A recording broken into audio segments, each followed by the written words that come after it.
السلام علیکم ورحمۃ اللہ وبرکاتہ۔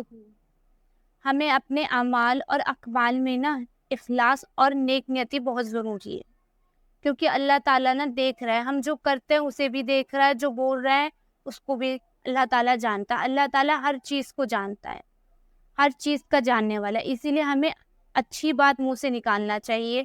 قرآن میں خود اللہ تعالیٰ فرماتا ہے کہ منہ سے اپنی اچھی بات نکالو، بری بات مت نکالو، کیونکہ اگر ہم اچھی بات نکالیں گے وہ بھی فرشتے لکھ لیتے ہیں، اور بری بات نکالیں گے وہ بھی فرشتے لکھ لیتے ہیں۔ اسی طرح ہمیں اچھے اعمال کرنا چاہیے، کیونکہ اچھے اعمال کا ہمیں اچھا بدلہ ملے گا اور برے اعمال کا ہمیں برا بدلہ ملے گا۔ سورہ حج کی آیت نمبر 38 میں اللہ تعالیٰ فرماتا ہے کہ اللہ کو جانور کا گوشت اور خون نہیں پہنچتا، بلکہ تمہارا تقوی اس تک پہنچتا ہے۔ یعنی اللہ تعالیٰ کو خون اور گوشت نہیں پہنچے گا، بلکہ تمہارا تقوی پہنچے گا کہ تم کتنے تقوی والے ہو، وہ پہنچے گا اللہ تعالیٰ کو۔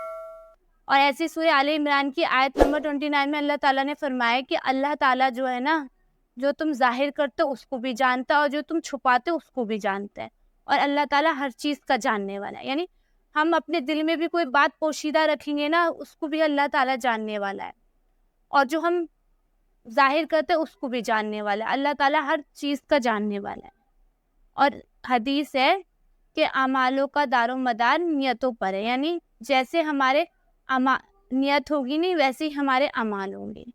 اسی لیے نیت اپنی اچھی کرو گے تو اعمال بھی اچھے ہی ہوں گے، کیونکہ اس کی نیت کے حساب سے اس کو بدلہ دیا جائے گا۔ یعنی جیسے کہ کسی نے اگر اللہ اور اس کے رسول کے لیے ہجرت کی تو اس کی ہجرت اسی کی طرف لوٹائی جائے گی، اس کو اس کا بدلہ دیا جائے گا۔ یا کسی اور نے کسی اور وجہ سے ہجرت کی، اللہ اور اس کے رسول کی وجہ سے ہجرت نہیں کی، تو اس کو اس کا بدلہ دیا جائے گا۔ یعنی اعمالوں کو دار و مدار جو ہے وہ نیتوں پر ہے، جیسی نیت ہوگی ویسے ہی اعمال ہوگی۔ اس لیے ہمیں اپنی نیت بھی اچھی رکھنا چاہیے، تو ہمارے اعمال بھی اچھے ہوں گے۔